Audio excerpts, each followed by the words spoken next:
Bam! What's up, ladies and gentlemen? Happy New Year's Day, guys. So, Griever here to say Happy New Year's, guys. How's everybody doing? How was everybody's New Year's Eve? Is everybody hungover? Or is everybody still drunk? Depends on what time zone you're in, I suppose. It could still technically be New Year's Eve in some parts of the world, technically. No, not at this point. Not at this point. I don't think it could be, but it's it could be actually January 2nd in a lot of parts of the world by now. Absolutely. But yeah, what's up, guys? What's going on? Just here enjoying a beer. Just had a lovely little had a wonderful little party there with family, a couple of friends, that kind of idea. It was nice celebrating my birthday, of course. For you guys who don't know, it's my birthday, January 1st.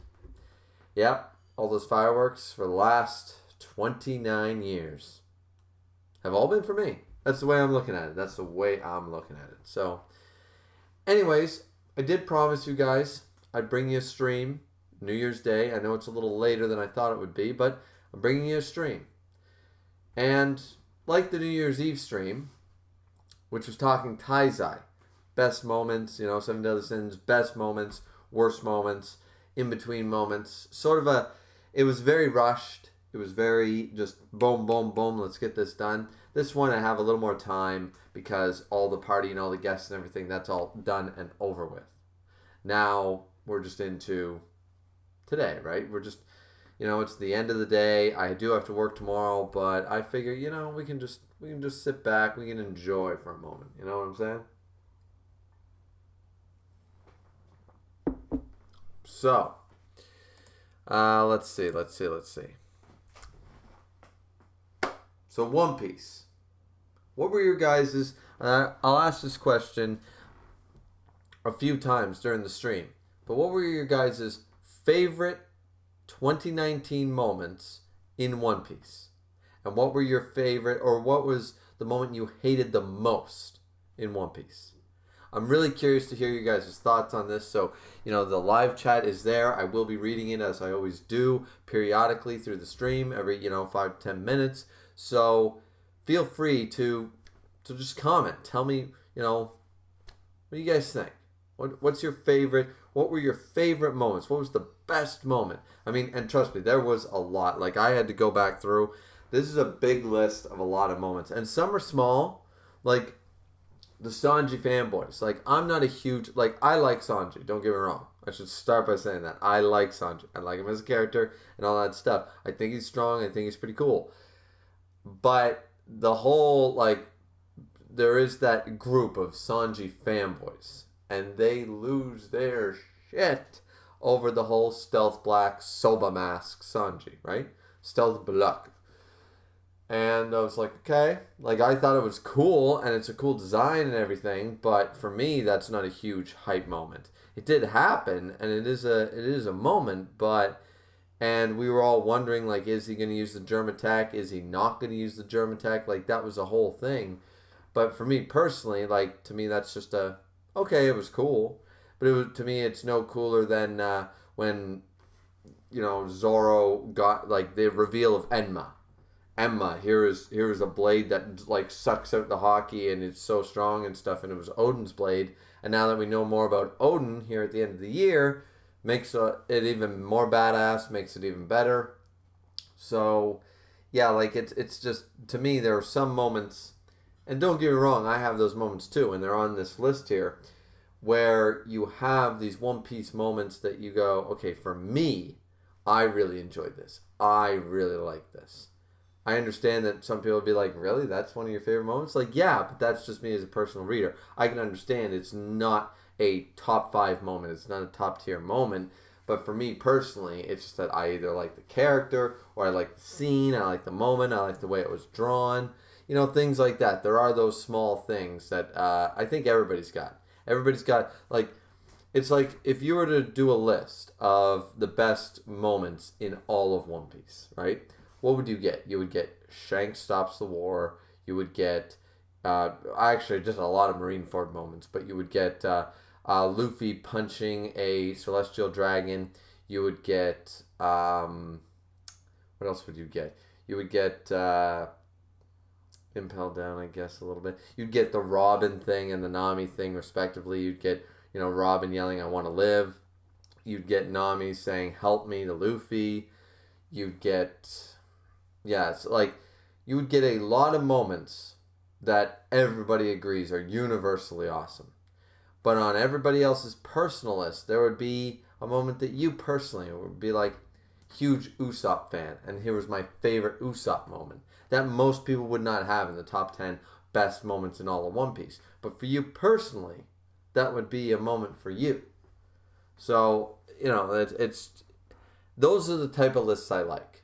Because of course everyone likes Shanks Stops the War. Of course everyone likes, the Rob Lucci fight. Of course everybody likes, the I Want to Live Robin thing. Like those are just moments that everybody likes because they're just epic moments in general. It's hard not to like them. But I'm more interested in the more obscure moments. The moments that you really enjoyed. Something like, it's the weirdest thing. Sometimes you watch a show or an anime or read a manga, and there's a moment in there where you're just like for example, here's an unpopular opinion for me. I don't think Skypiea is that great an arc. The most interesting thing about Skypiea was was all about Nolan. All the stuff that we followed Nolan for, that to me was the most interesting. Everything else, I could take it or leave it. I'm not a huge fan of Eneru, NL, whatever. He's powerful, but I'm like, okay. He doesn't super interest me. He's just arrogant. He's kind of one-dimensional for me. I mean, if he comes back in the story, great, but I know a lot of people love Skypiea, and they love his character and stuff, and I was just like, when are we going back to the sea? That was my thing. All right, let's check the chat here. Oh, we got a few people in the chat here. We got Dark Nightwing saying, "Hey, Happy New Year, Griever. Happy New Year to you." We got Chubb in here saying, "Good timing because I just got done buying the Marineford and Dressrosa arcs in volume." Really, that's really cool. Actually, I have not completed. I've only completed like one arc. I have 58, 57 volumes at last count. I have 57 volumes at last count, and I have not completed, I don't think, a single arc. I don't know if that's actually possible. No, I have Big Mom. I have Whole Cake Island. I have all of Whole Cake Island. So that's the one arc I fully have all the volumes for. I might have a small one, like I might have all of Punk Hazard or something. I'm not sure, but that's really cool. I don't have all of Marineford. I'm missing one volume from Marineford, and I don't know about Dressrosa. That's really cool. But Chubb also says, "Happy New Year's and happy birthday to me, Griever." Thank you. I'm going to wait a few minutes to get some more people in here, hopefully, if we do, because I do have a very nice, man, my throat's pretty,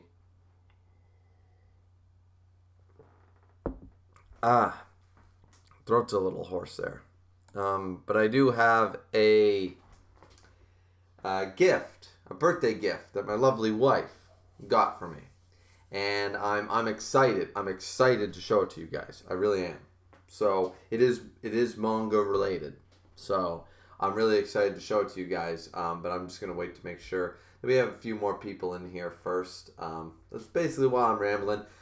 Like, we can lay back a little bit more. I don't have to be boom, boom, boom. Just want to get this information out. 48-minute live stream done. Don't need to do that.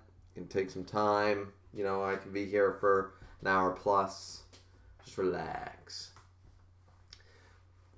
Dark Nightwing says, "Griever, they didn't release today's Taizai episode." Okay. Alright. Is anybody... Alright, I should pose this as a question then. Even though this is more One Piece stuff. Who expects anything good out of Seven Deadly Sins next chapter or Seven Deadly Sins next episode? Does anybody? That is a question I pose. And once again, I know that my live streams right now, there are a lot of people, like, my live streams have actually been doing quite well recently, but I know that these ones, like New Year's Eve and New Year's Day and stuff, they are not going to be, and I'm probably not going to do one tomorrow, guys. I know I said I might. I might not do that.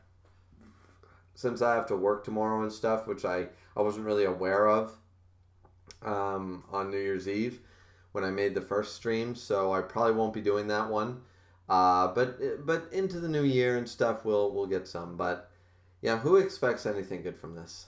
Because I don't. That last chapter was probably that, and chapter 300 and chapter, I think it was 124, 127, something like that, 125. Worst like 3 chapters in all of Taizai, and the last chapter was one of them. Because the amount of retcon, inconsistency, bullshit that went on is just nuts. The animation fail that was the last episode of Taizai season 3. I don't know. Chubb says, nah, chapter and anime got delayed until next week. Well, that kind of works out for me, guys, because honestly, I'm trying to bring you guys content, and live streams are actually easier for me because I don't need to edit, render, and upload and all that stuff. I can just jump on here, talk for a while, and then hit end, right? So it's not a big deal. And while the wife's here and while holiday season things are busy, and I basically used up all my extra content. All the like pre-made videos and stuff. So I mean, I could probably drop a gaming video, on Friday or something, and maybe make something on Saturday, but we'll have to wait and see. Chubb says, do I expect good things? No, but do I hope for good things? Yes. That's the key. That's the key. A lot of people said you shouldn't have hope. I have a sliver of hope.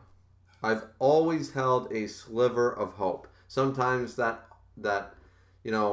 hope grows. Sometimes it's like from a 2% hope to a 10% hope. Sometimes it grows because of good chapters that month or a couple of good episodes, and you're hype and you don't know what's to come. There is that, but yeah.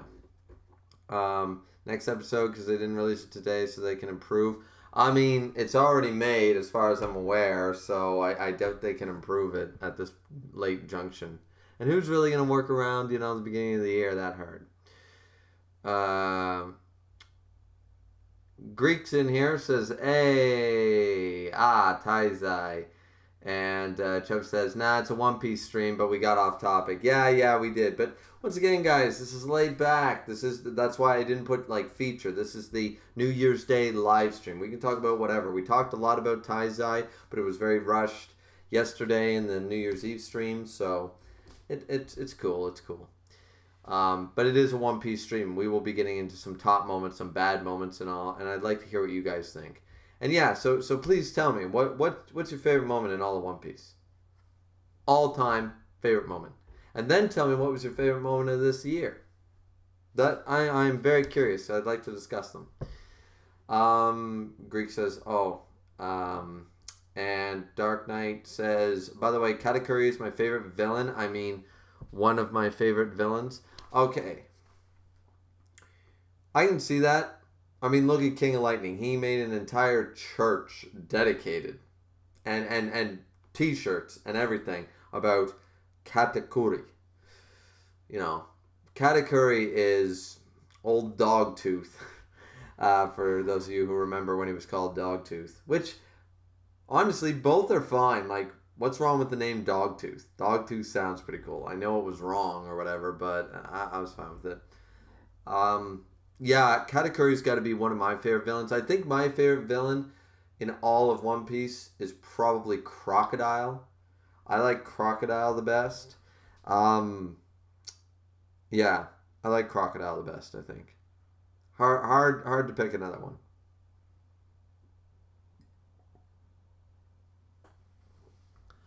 Personally, I like Doflamingo more from Chubb. Yeah, I mean, Doflamingo, here's the thing. I didn't like Dressrosa.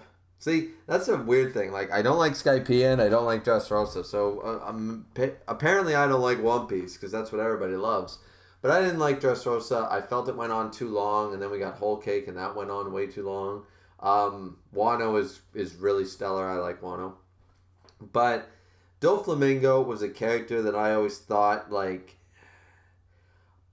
the fan base made him strong, and Oda made him stronger than I think he ever should have been.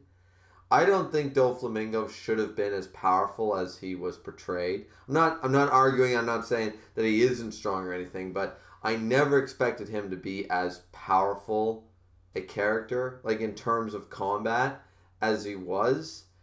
And it actually took me out of the moment a little bit because I was just like, something about that. I never really cared for Doflamingo, and I always thought he was just a crazy Joker psychopath sort of character. So, I don't mind Dofi, but do I care about Dofi? No. You know, like I wouldn't put him in my top 5 villains of One Piece. You know.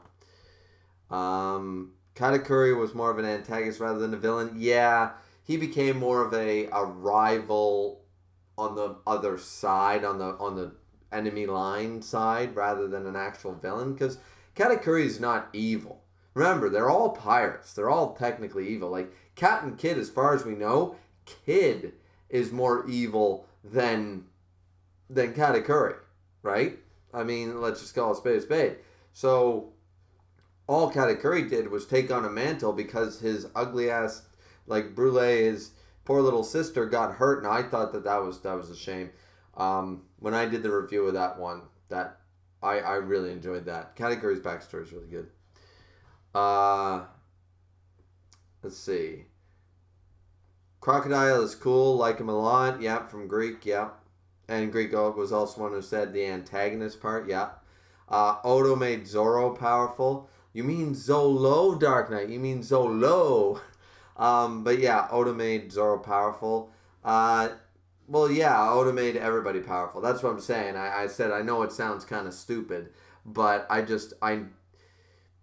when we got to that fight and stuff, I just thought that Doflamingo was exhibiting combat prowess that I did not expect him to have. Shall we say that? He was way stronger than I anticipated he would be. So... Chubb's favorite moment is probably Whitebeard's final speech. Whitebeard's final speech in both the dub, the manga, and the original Japanese is amazing. Like, it's not you, Teach. Like, basically, get out of here, Fly. It's not you. You're not the one Roger was waiting for. You know, the One Piece. It exists. You know, that was pretty badass. I'll give you that. That's in my top 5 moments for sure. I think that whole section, like I know you could dissect it, but it's just like the whole, and we'll talk about this in my moments for this year. It was that whole chapter where we got the bounties of all the Yonkos. We got the revelation of the Rocks Pirates, Whitebeard, Kaido, Big Mom all in one crew, Roger and Garp teaming up at God Valley and stuff. It just lumped that into one chapter and say, boom, that chapter was awesome. You could dissect that into separate moments, but it's all one great thing. So, like, Whitebeard's fight, his speech, Jinbei protecting Ace death, Shanks stops the war, bitch talks Blackbeard, you know, like, all of that was just stellar. But for this year, it's either the Rock stuff or the Roger stuff. That's fair because I'm in the same boat. I can't decide, and it's funny, I just talked about that. I can't decide where, like, that Odin flashback, everything with Roger and Whitebeard and leading up to everything and all the information we're getting right now is just so stellar. But that chapter, learning all about the Rocks crew and the bounties and all this stuff, things we have wondered, for me personally, has been wondering since I was a kid. Almost 20 years. Because I started watching One Piece. When did I start watching One Piece? 2000-ish? 2000 When did I start watching One Piece? Either way, it's been over 10 years that I've been invested in One Piece. And yeah. So let's see. Keishan Prime in here. Hey Keishan, how's it going, man? How the fuck do you ignite a string into flames? Yeah, let's go with that. In all honesty, let's go with that. I know what he's talking about, and he's got a point. I mean, I know it's One Piece, and you can, like, just forget logic, but not really. There's still some logic. Damn, this man hating on the top 2 arcs. Yeah, Yeah, sorry, Chubb. Yeah, I'm not a huge fan of Skypiea. I didn't mind Skypiea, but I was bored. I was like, okay, when are we getting to the next one, which is the better arc, which is where we get into the whole Water 7 Impel Down, which is so much better. Skypiea was a waiting game to get to the better arc, in my opinion. So, and Dressrosa, I was just like, once again, I didn't think Dofi was that strong, so I didn't go get why we had one of the longest arcs in all of One Piece dedicated to a dude that I really didn't care about. I cared about Mihawk and Jimbei, and I cared about the Yonko. I cared about Kaido and Shanks and Blackbeard and people like that. I did not care about Doflamingo. I did not care about Caesar Clown. I didn't care about the Tontadas. I didn't care about, any of that stuff. It was not something that grabbed me, What? Oh, Snapback Pirates is in here. What's poppin', G baby? Nothing. Just chilling, killing. So how are you going to react? This is from Greek God. How are you going to react when Mihawk's bounty is higher than Shanks's? I doubt it is. But it's probably, I would guess, 3. I think Mihawk's bounty is actually higher than Blackbeard's. Like the reassessed value of Mihawk's bounty will be around Blackbeard's or higher. I think Mihawk's probably looking at 3.5, around there. Or maybe 4 and tied with Shanks. Because remember, like, it takes... Remember, it's not just, like, combat ability. It's got to be influence, how much power... Like, remember, Shanks' bounty reflects the fact that he's got Yasop, Lucky Rube, Beckman, the command of the New World, the respect... Like, that all comes under consideration, right? So... let's see. Dark Knight. I hate Akainu. I think everybody does. Everybody hates Akainu. Akainu's trash. This flashback is backing up. This is Chubb. This flashback is backing up my opinion that a spinoff with Roger would be better than regular One Piece. Yeah, actually, I would really like if we took the Dr. Stone approach and maybe we just got a monthly series focused on the beginnings of Roger. Clearly nothing that will spoil anything, but maybe tie-ins and stuff, Sort of like how Oda answers a lot in the SBSs. I would really like to see if we could get into that sort of thing. Does that make sense? Like if we could just see the beginnings, like when he had the hat and he first met Rayleigh and stuff like that, Nothing that's going to spoil it. So if where Roger came from is important or something like that to the story, Oda won't show it, but just give us like a couple of their adventures. They sailed for 13 years. Remember, there was 13 years, according to the 2 chapters ago. 13 years, and he conquered everything. Everything was conquered 13 years ago. So what was he doing this whole 13 years? I'd be really interested, right? The one above all. Late, but I arrive. Yes, you do. Late, but he arrives. Agreed on Mihawk from Greek. Yeah, Blackbeard's bounty is lower than it should be, in my opinion. Remember, Blackbeard has only been active for... He went from 0 to one of the highest bounties.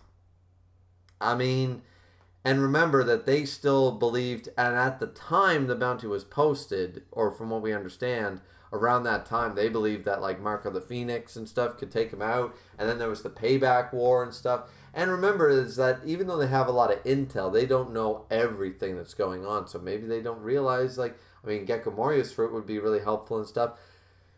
Blackbeard as a threat. See, once again, I don't believe Blackbeard can win against another Yonko right now. Even with the crew he's got, he can't win. If he could win with the crew that he had assembled at the time, why didn't he fight Shanks?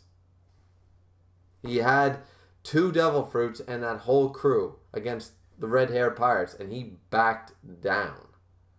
When he was about to fight off the Whitebeard pirates and all their crews, plus the Marines, and all the admirals, who were, other than Akainu, were perfectly fine. Sengoku, Garp, and all the Vice, I think his bounty is fair because he's got not enough time invested.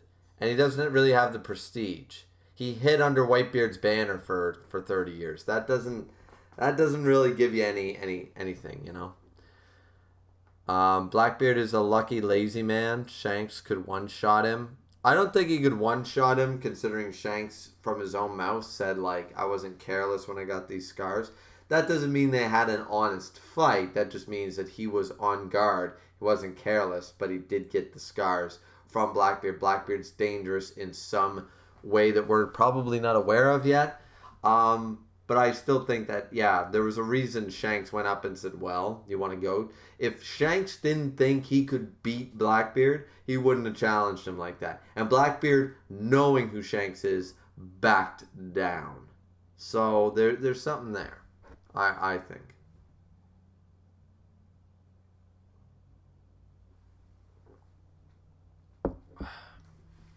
So, now that we got, I guess, as many people as we're probably going to get in here today, where it is, you know, I wanted to show you guys this.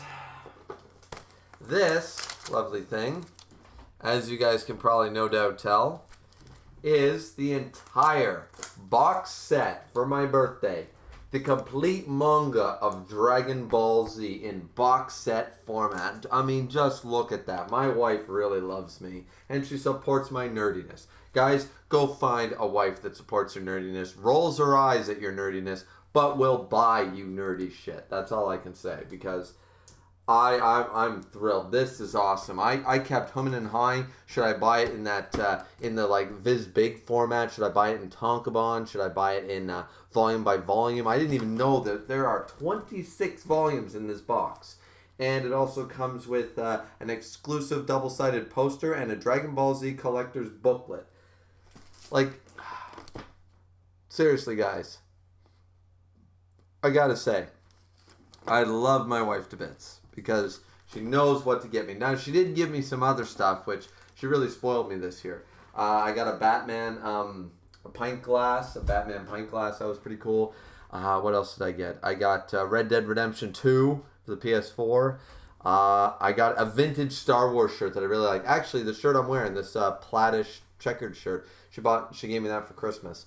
But yeah, I got some really great stuff. But yeah, so I don't need to spend money to collect Dragon Ball Z anymore. I got the whole thing in one sweet move. Now imagine if someone did that with One Piece or something. That would just be nuts. But yeah, so I actually got Dragon Ball Z. So even though I'm collecting right now, the reason I wasn't collecting Dragon Ball Z, Full Metal Alchemist, things like that is right now I still have Bleach to collect, One Piece, Seven Deadly Sins, Yona. Like, I've already got, you know, manga on the go to try to finish those series before starting other ones. I don't want to have like 20 incomplete collections. Does that make sense? I'd rather complete the big collections I have right now and spend the money on those. Once those are completed and I have all those, I'll slowly keep adding. You know, it's a never-ending cycle.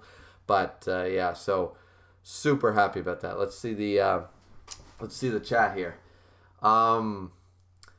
Chubb says, I think Blackbeard 100% can 1v1 another Yonko since he's had time to get used to his two Devil Fruits by now. I'm not saying he can't give them a fight, but I'm saying that I don't think Kaido, considering Oda himself says Kaido wins. I mean, I don't firmly believe that. I think Roger or Whitebeard or Garp could beat Kaido. But beating Kaido and winning, I mean, it's a weird thing. But the only Yonko I see Blackbeard actually being able to tank is Big Mom. I don't see him beating Kaido, and I don't see him beating Shanks. So even mastering those Devil Fruits as he did, I just don't see it, right? But maybe it's true. I could definitely see a balls-out fight. I'm not saying it's easy on any side. But Blackbeard can probably... Blackbeard can definitely go toe-to-toe with the Yonko. But I don't think he can win. How's that? That probably makes more sense.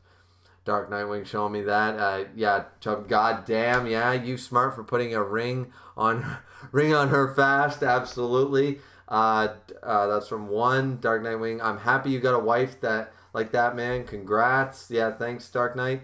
And one correcting himself. Yeah, put a ring on that finger. Do you plan to collect? This is from Chubb. Do you plan on collecting the original Dragon Ball, yes, I do, but Dragon Ball Z was my favorite. I like it more than Super. I like it more than the original Dragon Ball. I like it more than, of course, GT. So I really wanted to collect Dragon Ball Z first, right? It's my favorite one. I really wanted it. It has most of the original tropes that we know and love today in manga and anime. So I do plan to collect the original Dragon Ball and eventually probably collect Super down the road. But there are a lot of mangas that I want to own before I own Super. I don't mind Super. I like Super, but my passion lies in the original Dragon Ball Z. So, Tenryo. I'm just gonna call you Ten. Sorry, I can't pronounce that. Too many U's. It's only 2 U's, so but still. So Ten here, Tenryu says Big Mom fought on par with Kaido. She shouldn't be underestimated. No, I'm not saying that. I'm just basing this off of that. If Blackbeard would beat one of the current Yonko, I think the only one Blackbeard could beat is Big Mom. I think Shanks wins, no matter how hard diff, low diff, medium diff a fight you want to talk about. I think Shanks beats Blackbeard. I think Kaido, according to Oda himself, basically is supposed to 1v1 anybody. And that's basically what I'm basing the Kaido stuff off of, is Kaido doesn't lose, Kaido wins. So, I think that was taken a little too far. What do we know? That's the one thing I always wanted to question about when people are interviewed. You can't see tone. So, like, when someone's in a written word, so Oda could have been not trolling us, but being sarcastic. He's just like, Kaido wins, as kind of a joke. It's like, if it's one-on-one, Kaido, bet on Kaido. Kaido every time, It's like listening to a Patriots fan talk about Tom Brady. Don't bet against Tom Brady. Don't bet against Tom Brady. What did I tell you? And then when he wins the Super Bowl, people are like, what did I tell you? Don't bet against him. Don't bet against him. People forget that he's actually lost in the Super Bowl a few times. But that's the thing, right? So I wonder if Oda kind of did that sarcastically, because it seems a little odd. Why Kaido? Like, yeah, he's a dragon, which Kaido is a dragon, but I don't know. I don't know. I'm sitting back thinking, no, I think Shanks could beat Kaido.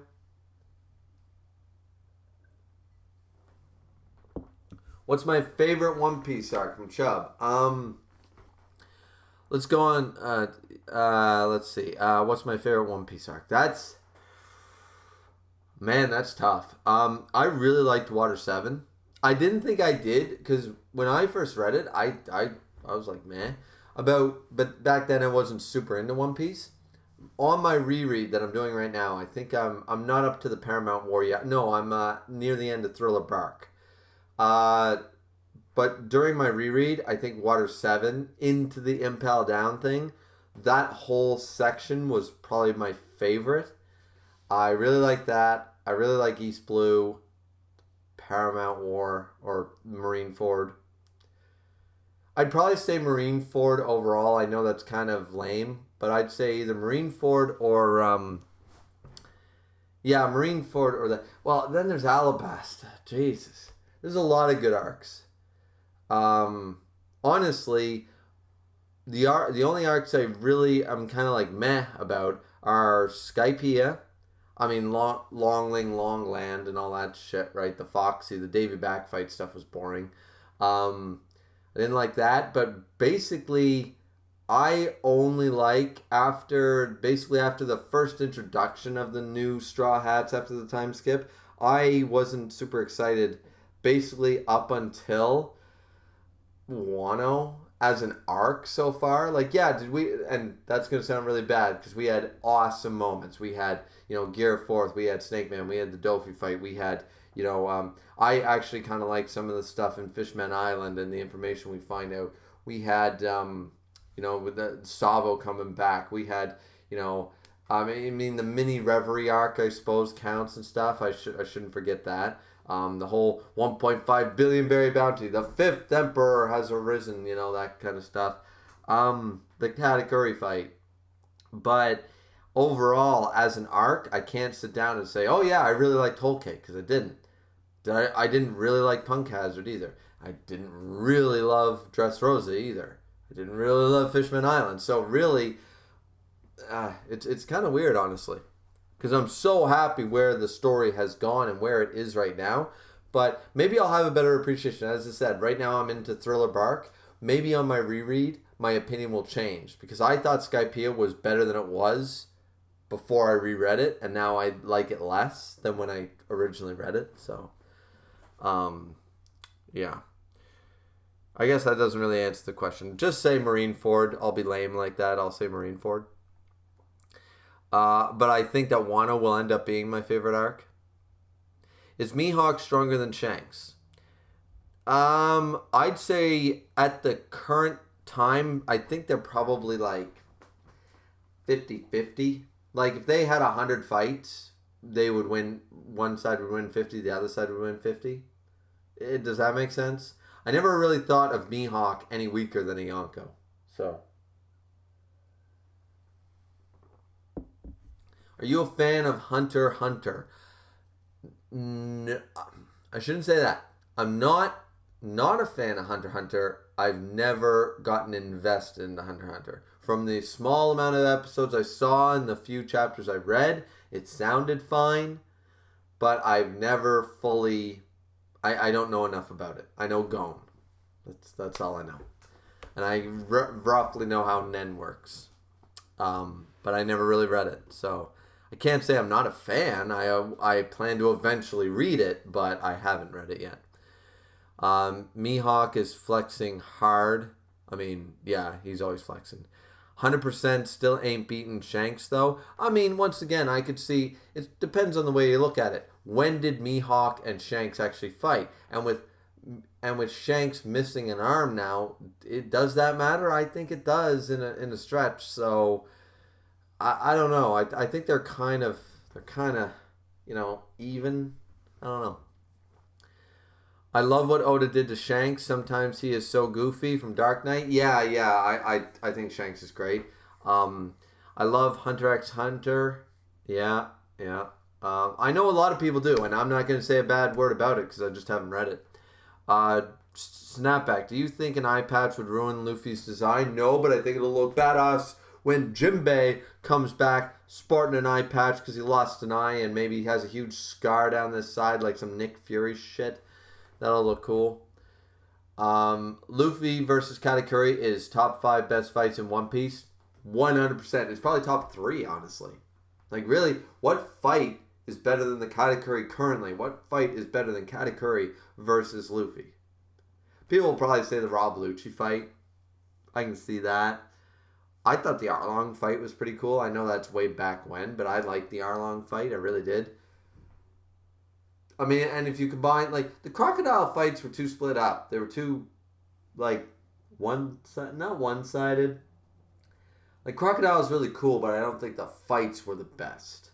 The ingenuity was cool. Yeah. What was...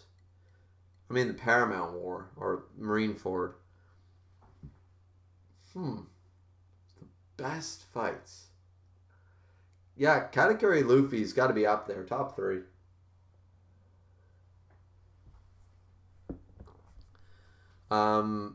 Dark Knight says, Griever, Hunter x Hunter is great, man. Yeah, I've heard it's great. I really have. The one said, I would say better to watch the anime Hunter x Hunter 2011. I mean, okay. I don't plan to do that anytime soon because I still have plenty of other things I'm trying to get caught up on and trying to read. But, yeah.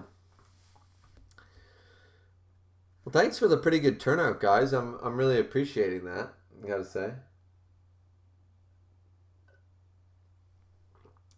In my opinion, it's better. Okay, I mean, well then, that'll be fine. But, okay, why don't we talk about the moments in One Piece of 2019 for a minute. Why don't we talk about them? So, I have a list, and I tried to keep this one shorter after a while. After that Taizai one, and I realized even though that stream was almost an hour, I had to boom, boom, boom, rush. So, I'm going to try to keep this one down. So, I deleted quite a few. There wasn't many bad moments. But let's talk about a controversial one right off the bat. A bad moment. I only have three. I have three bad moments. One can kind of be nitpicked across the arc and across the year. But I'm going to pick one other, which is Hiyori is Komurasaki. It was like so obvious that I thought Oda wouldn't do it. So I was just kind of like, really? The one important woman by name that's not a child or a 50-year-old woman, in Tama and Suru. Of course it's Hiyori. Of course it's Momonosuke's sister. Everything was leading us to believe that this woman was evil. She was like stealing men's money, and that she was a flirt, and she was just all this, that, and the other thing. And then we get her, and she's none of that. And then all of a sudden, she's got some deal, and she runs away, and her personality switches 100% the moment we find out that she's Hiyori. She's like a different person, and we already had that with Pudding, so I doubt Oda's going to do the same thing. So, but still, I don't know. I didn't like that reveal at all. I really didn't. What do you guys think? Let's see.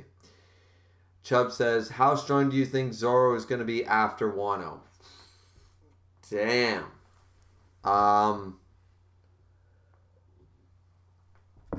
He just cut a cliff unintentionally right off the face of Wano. And he hasn't actually mastered Enma like Oden did. And apparently you can rise... We got to figure out more about that whole rise in the rank thing. Turning things into a black blade. Like, is that how... I think I brought this up before in my review at the time. And I've heard a couple other people mention this. Is there such thing as a supreme grade sword that isn't infused into a black blade with haki? Like, Yoru was one of the 21 and turned into one of the 12 because Mihawk spent years pouring his haki into it. Is that how you make, like, can anybody actually craft a supreme grade sword? Or do they craft only one of the great level swords and then it takes a master swordsman to do the final step? The final step in the evolution of the sword has to come from a swordsman. I kind of like that idea. I don't know if it's accurate or true, but it's still kind of left up in the air because she said you can raise the skill or the grade of this blade even higher by turning it into a black blade. I'm like, well, yeah, of course it'll be better if it's constantly haki infused, but raising the grade? The thing that would mean that Zoro would get a supreme grade sword if he turned Enma into a black blade. And the fact that Oden never did that is kind of strange. So I think we're missing like a piece of the puzzle, But I think that Zoro is going to finally, once again, prove to all the naysayers to say Zoro is first mate and number 2 in strength on the Straw Hat crew. Has been since the beginning of One Piece and always will be. Sanji is never going to be as strong. Sanji, it goes like this. It goes Luffy, Zoro, Sanji, the monster trio. But they are a trio. That doesn't mean they're all equal in strength. Luffy is stronger most times than Zoro. There are a few instances and time periods in certain arcs where you could argue that Luffy, Zoro kind of equal. And you could do that for Zoro and Sanji sometimes. But as a rule, it goes Luffy, Zoro, Sanji. And with Jinbei thrown in the mix, I'd say Jinbei's easily stronger than Sanji. So, I don't know what's going to happen there. I think Sanji fanboys are going to get a little butthurt. The one says, yeah, like AOT. Attack on Titan. Yeah, I know. I gotta read that too. Yes, I know. I gotta read that. I really gotta read that. So, yeah. Rip Sanji fanboys. Yeah, pretty much. And once again, I do not hate Sanji. I like Sanji. I really do. I think he's fine as his character. But at the end of the day, his job, he's a cook. Zoro's job is to fight. Who do you think is stronger? I mean, really, he's the swordsman of the crew. He's the first mate, but he's the swordsman. You know, like, I'm sure Scopper Gabon is powerful as all shit, but Rayleigh is stronger because Rayleigh's the first mate. I'm sure I'm sure Yassop and Lucky Roo are strong as hell, but Ben Beckman is second to Shanks. It's just the way it works. King is the strongest on Kaido's crew. Like, it's the hierarchy. It's the way it works. Like, Jack is not stronger than King and Queen. You know, so why would I assume that, like, you know, Sanji is as strong or stronger? Like, it just doesn't make sense. Not to me. But yeah, so I guess nobody really cared about my whole Hiyori point, but yeah, no, that was one bad moment when I was rereading all of the 2019 chapters. I was just like, I remember not liking it back then, and I don't like it now, and I thought it was kind of lame. I was just like, really, it's going to be that obvious? The one woman that would be roughly that age by name is, of course, she's here. It was just too cliche.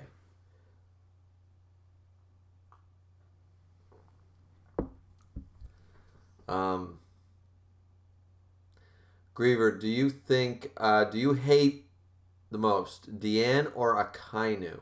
That's from Dark Nightwing. Ooh. You know, Deanne. I don't know why I thought about that. Because the reasons I hate Akainu is because he's intended to be hated. We are supposed to respect him, but we're not supposed to like his character. He killed a fan favorite character. He is an asshole to our main character who we're supposed to love. Like, we're meant to dislike Akainu. He is an antagonist. We're not supposed to love him. You know, we can love him as an antagonist. We can love him as a villain, but we're not supposed to like him. And the only reason that I don't like Akainu from a personal standpoint is not because he killed Ace. It's because people honestly think that Garp wouldn't have killed him at Marineford. And then it's funny. People, I got a comment. I forget on which video. A couple videos ago where somebody basically said, you talk pretty funny, it's hilarious. I was like, yeah, well, I'm Canadian and stuff, and they said, no, you got this too, you're too smug, you got this attitude. It was all out of left field, and I was like, okay. It's like, you're smug and the I know better than you attitude. I'm like, okay. And sometimes I do, like right now when it comes to Garp and Akainu, I'm just gonna stare at the screen like, Garp would have killed Akainu. Like, to me, it's a fact. You know, like, do I sound smug? Sure, because I'm like, have you ever seen a non-smug YouTuber? Or a I think I have the answer YouTuber? Like, maybe I come off more arrogant than the next one, but I've never seen a YouTuber go on there, be asked their opinion, and they sit there and go, well, you know, I mean, I could see it maybe both ways, you know, fork in the road, gray area. I mean, I don't want to step on anybody's toes. That is not what a single goddamn YouTuber worth anything does. Nobody does that. I'm not saying that people can't go, oh, I could see it both ways in a theory type of sense, but nobody sits down and reviews things on a week-to-week basis, month-to-month, does anything, and doesn't actually have an opinion. They go, like, did anybody on all of YouTube make a Rise of Skywalker video where they went, well, I mean, I see why people liked it, I see why people didn't like it, and not actually give their opinion? They just talk about other people's, like, the pluses, the minuses, the, you know, the good, the bad, you know. That's not really what people are there for. So, I mean, I don't know. But Deanne, fuck that bitch. No, I hate Deanne. I hate Deanne. Now, do you see Zoro being stronger than Prime Rayleigh at the end of the series? No. The legends of yesterday are stronger than the current generation, and they might go into a realm where they are on par. But Zoro, I don't believe that anybody will be as strong. Like, Luffy won't be stronger than Roger. He might be as strong. How's that sound? But nobody's going to be more powerful than Prime Garp, Prime Rayleigh, Prime Roger, Prime Whitebeard. Nobody's getting to that level again. Everybody's going to get to that level. Nobody's going beyond that level, I don't think. Might get as strong, but not stronger. But that's just me. Any predictions for the next One Punch Man chapter from the one? I mean, not really. That last one was kind of disappointing because it was short, sweet, not really a whole lot to talk about. It was a good chapter, but not really what I expected. I assume we're just going to see more Rover getting his ass kicked by Bang and Bomb. Maybe we'll jump back to Pig Guy getting eaten by Gums or something. I don't know. I really don't know what's going to happen. Chubb says, Akainu is meant to be hated, plus he is still a badass. Yeah, like, I gotta admit, Akainu looks like a badass. Got the cap, the chiseled jaw, the whole, like, I'm magma, I'm the Marine, I am absolute justice. He's got that going for him, don't get me wrong. He's smoking the cigar, he is a badass. But he's still an asshole and I don't like him, you know? Like, he wouldn't be in my favorite, like, he's not a favorite character of mine. I see what his character is meant to be, but, like, I like Aokiji more. You know, for example. Not saying he's not cool. Just, yeah, I like what Oda did to Akainu from Dark Knight. Yep. Still getting whooped by Garp, though. Yep. Thank you, Chubb. Yes, that's right. Garp is going to win. How many times, like, even this flashback again, how many times does Oda need to sink it into people that Garp is not Smoker? Garp is the strongest Marine. He was because he earned that title by beating stronger pirates than exist in the current story. Garp is the man. How many times do we need to hear that this dude fought Yonkos on par before people will get it through their heads that Garp is far stronger than any of the current admirals? Prime Garp makes the current admirals and the, well, pre-time skip admirals not that strong. Like, he is stronger than any of them. He's stronger than Kizaru, Akainu, Akiji, Fujitora. He's stronger than any of them in prime. And I argue that he'd still give them a run, any of them a run for their money now. I'm not saying he would win now, but I'm saying, yeah. Yeah. Dark Nightwing. Griever, I prefer you to express your character rather than to be like a robot. Yeah, see, and that's what I'm saying. Don't get me wrong. Like, I can let things do this. Things slide off me. It's no big deal, right? Like, I got no problem with that. But sometimes I just don't understand why people do the Two-Face thing. Like, they were sending XDs. Like, sometimes some comments just kind of bug me. Like, it's the way they're presented, I guess. Like, if you want to troll me, just be honest and troll me. You know? Don't, I don't know. I guess that is part of trolling, like, leading you on. I don't know. And if you want to insult me, just flat out insult me. Call me a big-nosed Canadian moron or something like that. And then I'll just, you know, I won't like and love the comment. I mean, but I won't delete it because I'm like, well, whatever. You know, I'm not petty like that. I'm not like, I have all the control. I will delete every comment I don't like. That's not the point, right? So, Smoker. Yeah, Smoker. Fujitora is best admiral. Right now, I'd say it's Kizaru. I like Kizaru. I'm not, like, I don't mind Fujitora. I think his sense of justice is cool and stuff, but I don't know. I don't know. Something about Fujitora. And I don't think I'll like Green Bull that much. I think Green Bull is going to be cool, but I think that out of the 3 new ones, I think it'll go Kizaru, Fujitora, Green Bull for me. Poor Smoker. Yeah, poor Smoker. The one. Nah, that would be more Grimm style. Oh, you're talking about deleting comments and stuff? Yeah, I don't do that. Like, I will if it's something racist or something like that. Like, I had to tell somebody and I had to correct them. I forget which video it was, but they used a little, I guess, shouldn't be little known, but some people might not know that it's a bit of a slur against the Japanese, and I'm not going to say it here just in case. But, you know, I was just like, you know what? I'm not sure if you're aware. Your comment is fine, but you say that again on my channel, I'm going to have to just delete the comment, you know, like, because I can't have that. I'm I'm not there with that stuff, right? I'm a British Canadian white dude. No racial slurring on my comment section. Does that make sense? So. Speaking of Grim apparently is going live right now. So there you go. See, look at this. Grim, you should be in my chat watching my video. Nah, Grim's fine. Grim's cool. We like Grim. He gets a little too passionate. He gets a little too, I don't want to call it narrow-minded. I just want to, because I don't want to insult Grim or anything, because Grim's really good. I enjoyed all my time on the Boar's Hat podcast and stuff, and he's fine. He just sometimes, he's got one train of thought, and he just goes with it, and he's super passionate about his way of doing things, and, you got to respect that in the man, too. So, but yeah. Let's see. Poor Smoker, Fujitora. Nah, that would be more Grim. Kizaru is my second favorite. Yeah. Yeah, Kizaru is pretty awesome.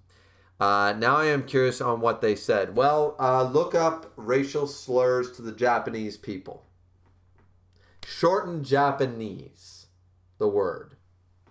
It's a racial slur, okay? I mean, I really can't. I really can't say it. But I just don't want to. I don't do that stuff. It was like when I first joined the Boar's Hat podcast over a year ago, when Grim Reaper still did those. He said it's fine if you want to say, the N-word sort of idea with the A on the end, not the ER, and I was just like, no, I'm good. I don't play that game. I don't care if it's right or wrong or gray area. I believe it's a very gray area, but I just err on the side of caution with that stuff, guys, because I don't want anybody to feel like I'm not into the political correctness crap. You guys know that, but there is a certain decorum. There's a certain level of respect and not responsibility, but there's a certain level of be a little civilized. Be civilized, right? You don't need to be. I don't know. So I just don't want anybody to feel uncomfortable because of the terminology I'm using in a certain respect. There's just, to me, there are blatant things you just don't say. And as a first world white dude raised in Canada, that's just one of them. Damn, Rip Grim. I mean, I was trying to say that Grim's a really good guy, and I don't know why Rip Grim, but yeah, I know it's all good fun. Damn, gonna make me look on the internet knowing how lazy I am. Yep, absolutely, I am one. You get off your ass, and then sit right back down on it, and you type down. Dark Knight Griever is amazing. Thanks, man. Yay. There's my birthday gift from Dark Knight. I'm amazing. I'm awesome. Yeah. Well, he didn't say awesome, so I shouldn't put words in the mouth. Taizai took the Boar's Hat with it, even though Grim said it wouldn't. Yeah, it really did. I remember Grim saying that no matter what happened. Now, I understand why he did it, though. Same reason I made my Discord. The toxic levels, the toxicity and the negativity, even more so, was rising in that podcast a lot because nobody was happy with the direction. It was just basically a rant.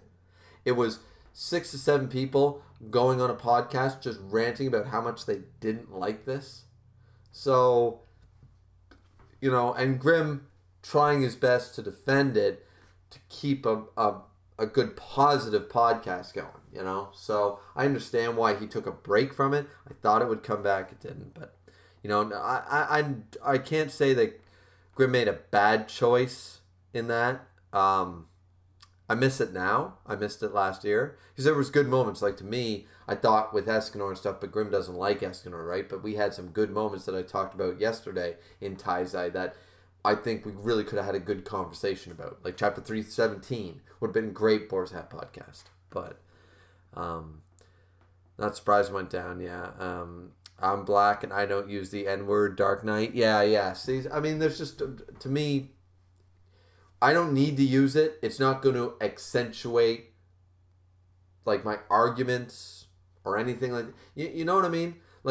I don't need to use certain words to accentuate. I'm all about, like, you can swear and stuff. Sometimes you got to say, she a bitch, and there's just no synonym. There's no substitute for bitch, right?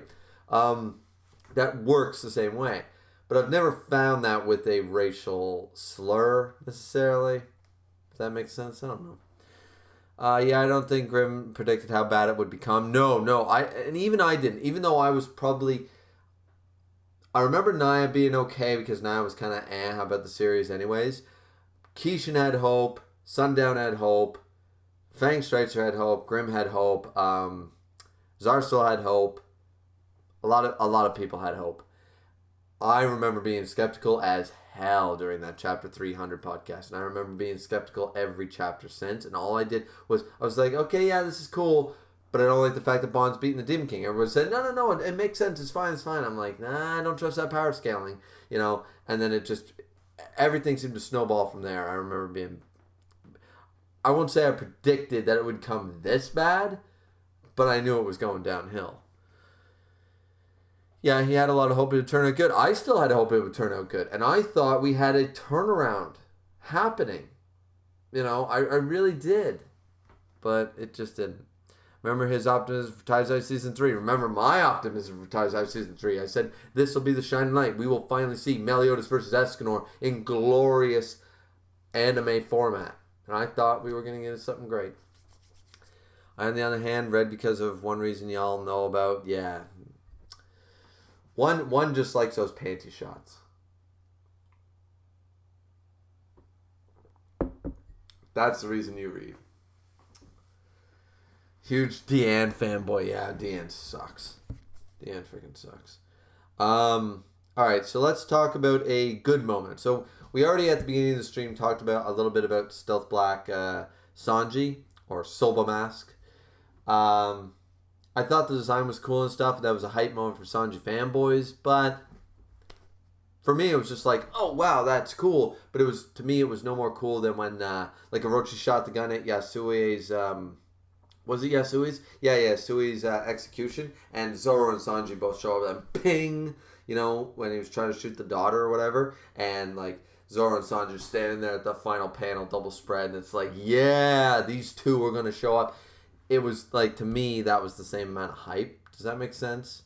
Like, as I'm not a huge Sanji fanboy, I was just like, okay, this is a cool moment for Sanji, but it was nothing more,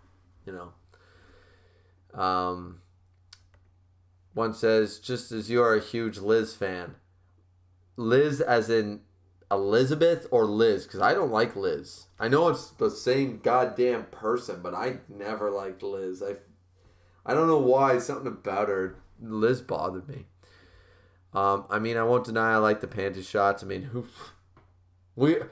Let's all be honest. Let's all be honest.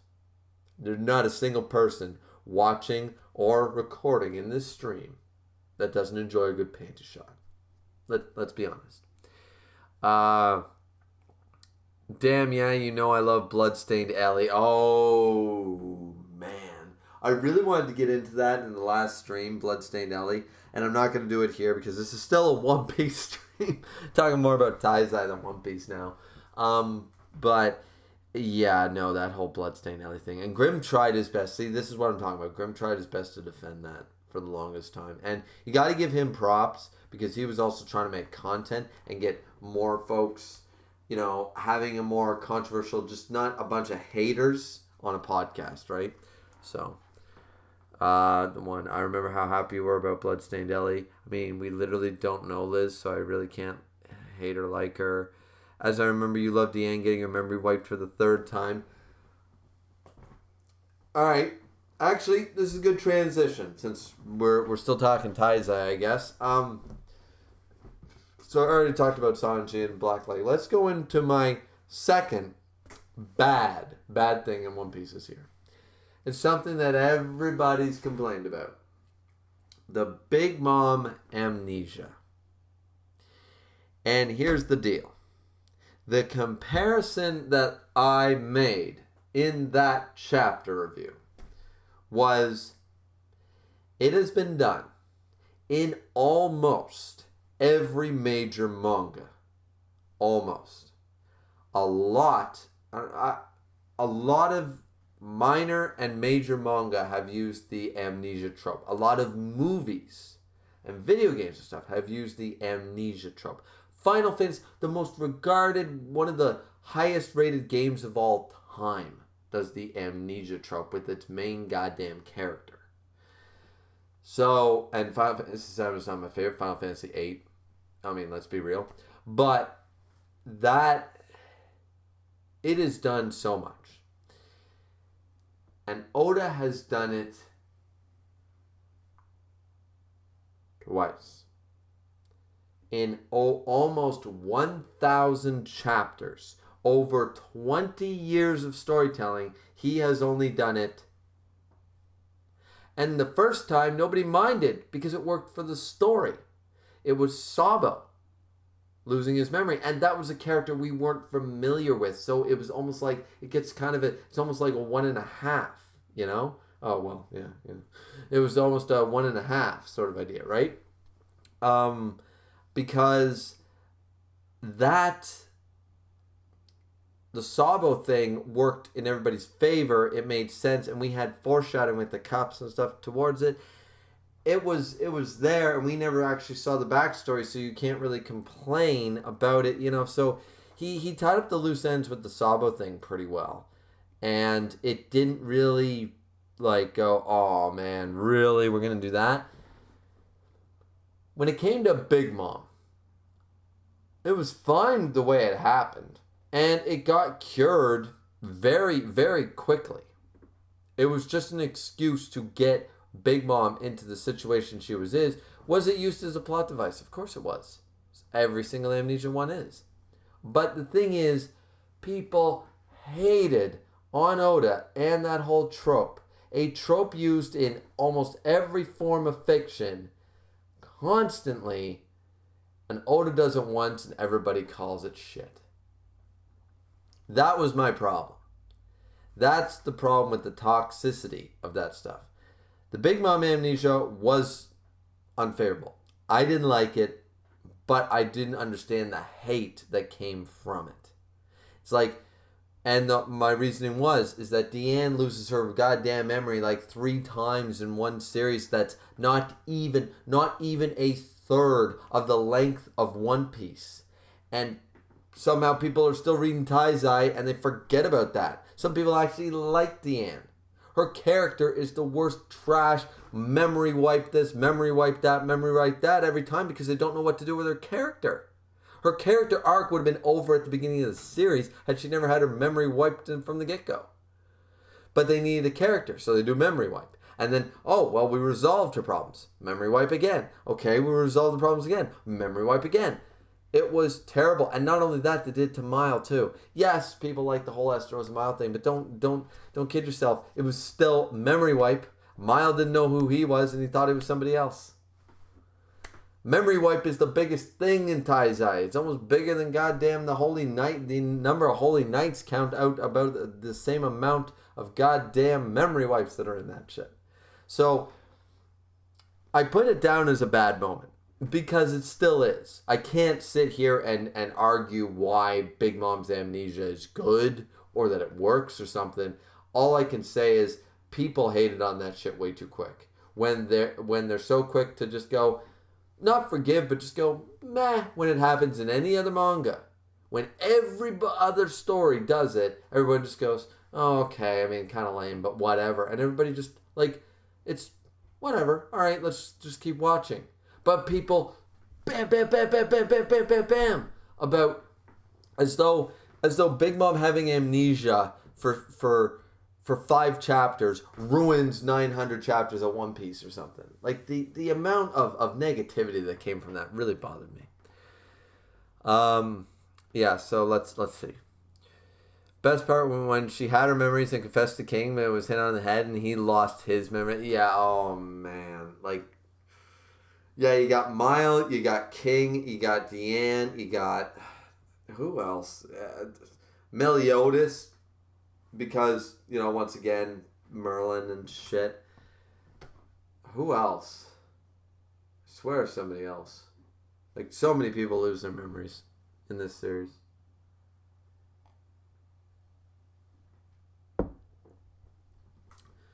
Chubb says, yeah, I remember before I even read One Piece. Oh, I remember that too. Grim was ranting on Twitter about Big Mom's memory wipe. Yeah, that's what I'm saying. People were ranting and raving as though it wasn't a common trope in all your favorite stories. But they were hating on Oda with a passion for doing it to Big Mom. As though it... And what did it accomplish? It didn't matter. She shows up, and in her first major fight, she doesn't lose because of... I mean, kind of, sort of, but she actually gets her memories back in the first major confrontation, and now we have an alliance between Kaido and Big Mom. It worked. It just worked out to get them in the same room to actually talk for a second, rather than just fighting over the Den Mushies and shit. It got them together in the same room. It was just used as a plot device. Mangas do it all the time. Writers do it all the time. It wasn't that big a deal. Know what I'm saying? So, yeah.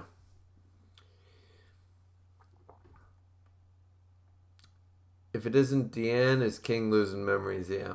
Elizabeth loses her memories 108 goddamn times.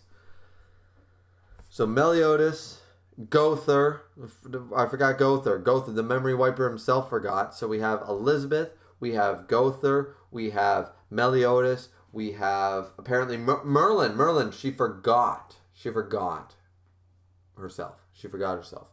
You have Deanne, you have King, you have Miles. 7 deadly sins right here. 7 deadly sins, a memory wipe right here. That's what we got. Man, that was bad. Alright guys, I gotta quickly take a leak, and then we'll jump back in and we'll cover some more One Piece moments, because yeah, I really want to wrap up this stream probably in the next 20 minutes or so. So I'll be right back.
Everyone thinks that you're the best voice ever.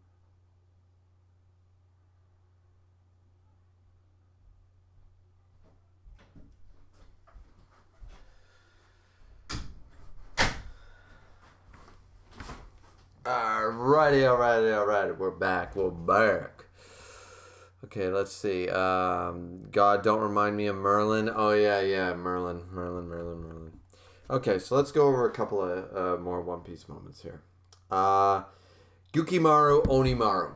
The best boy. You know, I really like... This is one of those moments that I talked about at the beginning of the stream where it's like, most people would never have that in a top 10 or something like that. It just stuck out to me because I remember doing those chapter reviews, and I loved Onimaru. I loved the whole story that he was waiting this whole time. His whole, like, all the sword collecting, and then, Mr. Kappa shows up and all that stuff. Like, it's just something about it. Like, poor little, like, fox demon just trying his best. The Kitsune just trying his best to do with his master and guard this place and then work together for a better tomorrow. And then he finally sees his, Kawamatsu again. And for some reason he walks off. Maybe he's dead. Maybe he's...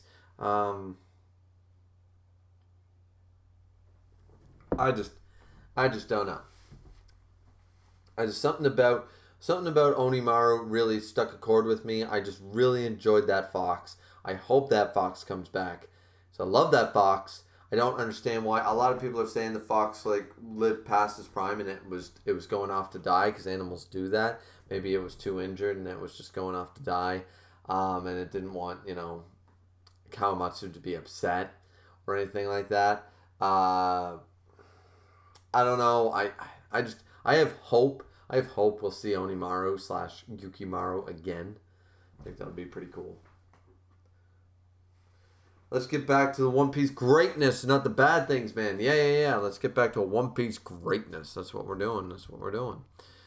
As I said, unfortunately, I do have to end the video soonish, because there are other things to do. What else? Oh, Yasue's death and / the revelation of the evilness of the smiles. The reason the artificial devil fruits are called smiles. That whole thing, guys, was just like Yasue's death. I was like, okay, who is this character? Like, Oda is just jumping through. He's trying to kill off a character that, to me, like I'm supposed to feel something, but he didn't spend enough time with them. And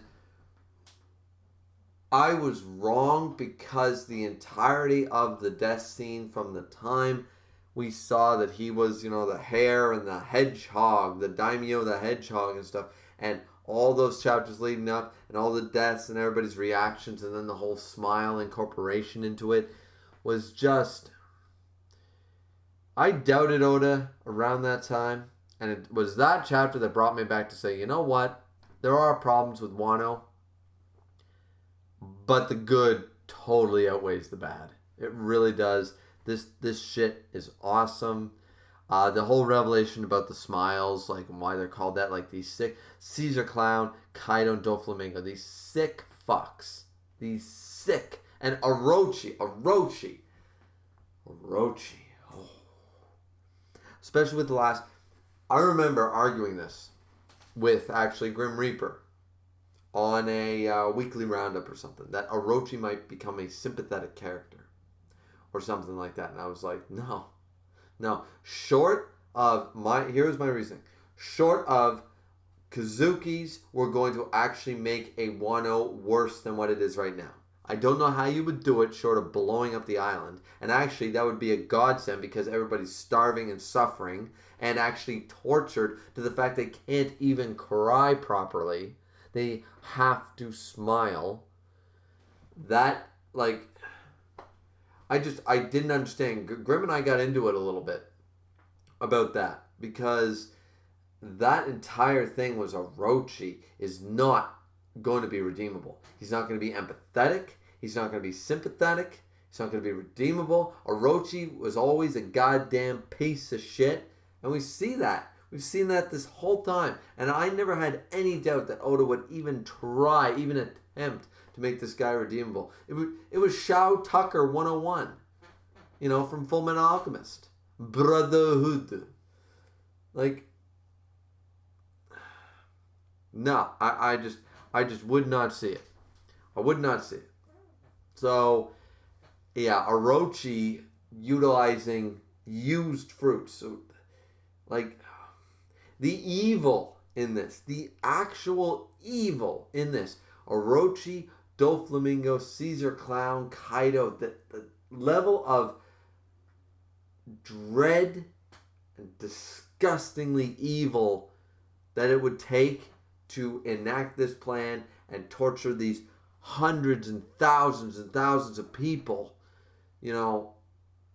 all for what? Really, for what? It's just, yeah, none of them are redeemable. Kaido might be cool, but Caesar Clown and Doflamingo and Orochi are just scum. The scummiest scum of the earth. They are trash. They are horrible. Disgustingly, every single evil person in human history, like that level, they're right up there. It's gross. So, but really powerful. That's what I want to say. Yasue's death was powerful. I didn't expect it to be, because we didn't really get to know the character that well. It was just this character we just met and stuff. But something about it made it really powerful. And then the whole revelation of the smiles incorporated into that. And Hiyori crying and Zoro. And you knew Zoro was... And he did. He was like, screw this. I'm 720-pound Phoenix. I'm going after Orochi. I'm just going to take his head right now. I already killed a magistrate. I'm already on the run. Screw this. I'm killing Orochi. And he nearly pulled it off. Like, if Kishiro wasn't there, that would have been the end of it. One says, what do you mean? Taiza is the greatest thing there is and the best written manga of all time. Yeah. Well, right up there with Naruto, right? Yeah.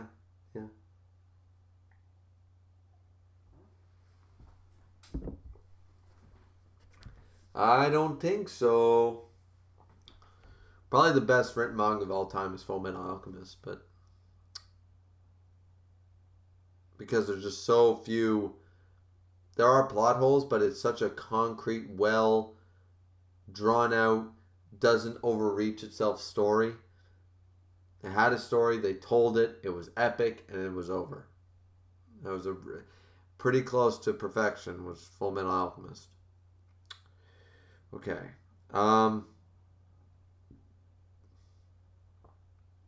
So another good moment was Law and Hawkins in the jail. This is just a small moment, guys, I'm going to talk about right quick. Because everybody was saying Watkins, as though Hawkins is Christopher Watkins. And no. How does anybody think that dude took a W?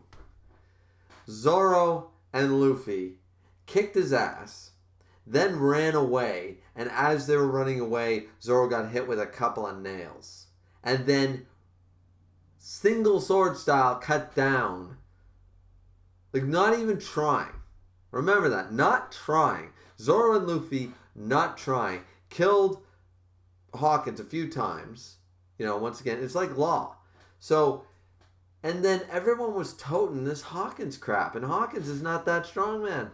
Hawkins is a cheat code walking around, and he's bad at using it. And it's just, no, I never got everybody putting the W. It's like Zoro didn't lose to Hawkins. They were running away because there was a poisoned child involved. They had nothing to do with that. They would have just stayed and killed him. Like, they would have killed all of his subordinates, and then they would have killed him. And when he launched his most powerful attack to date, Zoro cut that thing down with one swipe.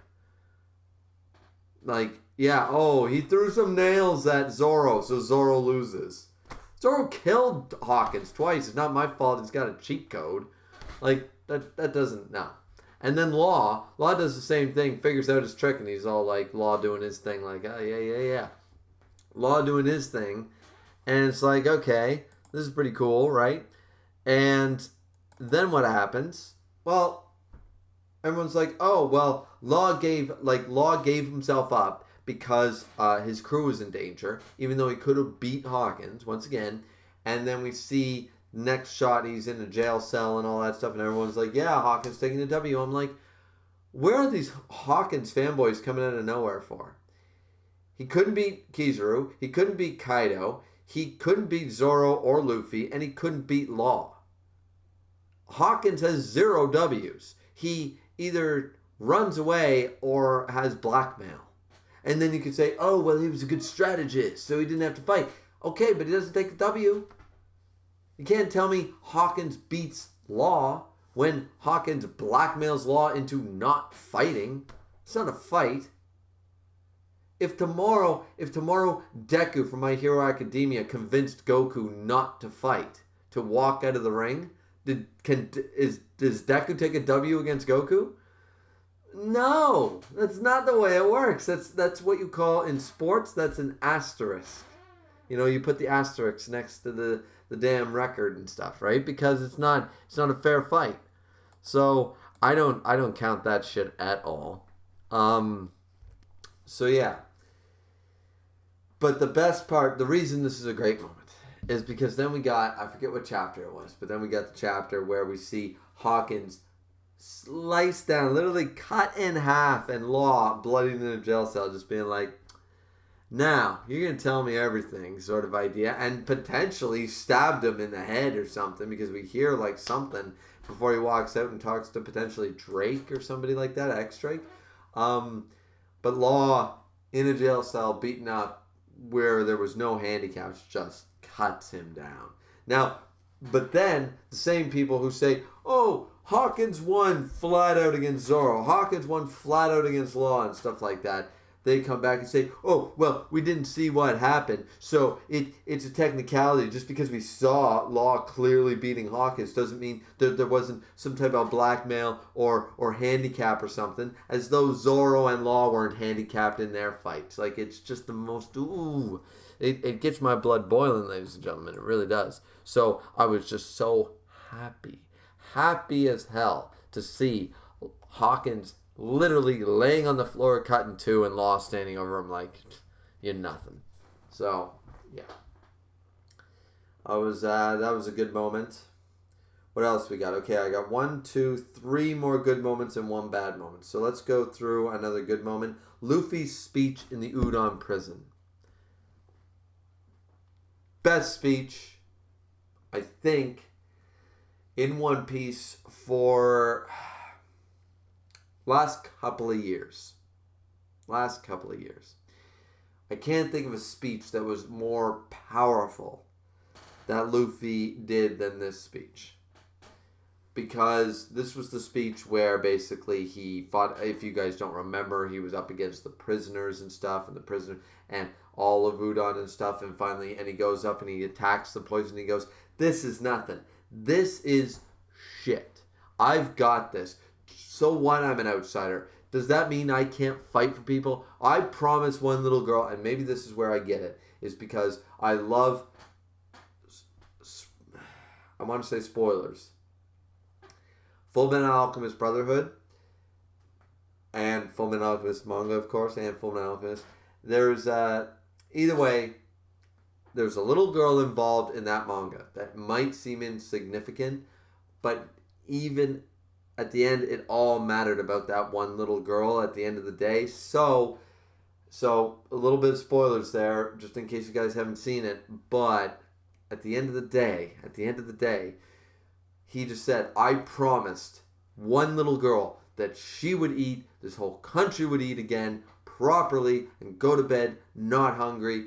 I'm here to do it. I'm here to beat Kaido, and nothing you guys say, what, this poison, you can't stop this and stuff. There was other layers to that speech, but it was wonderful. It was a Luffy-esque speech. I haven't seen a Luffy speech like that since, man, I think the last time was pre-time skip. Pre-time skip, we had a pretty good Luffy speech. We've had some pretty good Luffy speeches before. This was right up there. This was a fantastic speech by Luffy to really say, we're here to save you. What does it matter that I'm an outsider? Don't you realize you guys are already lost? What are you fighting for? To live one day? If you're living your day as a slave, that's not living at all. You guys are you're basically morons. You're fighting for something that doesn't even matter, doesn't even exist. And it was a really good, I just love that. That was one of my top moments of the year. And the last two are, this is kind of cheating. This is going to be cheating. My first one is going to be You guys all know it. We already talked about it a little bit. Sengoku explaining the entire history of the rocks. We get the bounties of all the Yonko and the connection leading into Odin. All of that. That entire chapter was pure gold. And I've heard people complain about the rocks reveal. Actually complain that it's not well done. That we should have heard about rocks before. Even though this chapter clearly explains, and the entirety of this story has shown that the world government literally silences and gets rid of anything threatening whatsoever. There's an entire century cut out of history that they literally bombed an entire island of civilians because they might have known something about it. And you expect me to believe that we as viewers would know all the history. Like, it was perfectly done. I have no problem with the rocks reveal. Rocks is great and stuff like that. I'm so hyped to see more of the history of that, and we've been getting into that. It's great. The rocks, the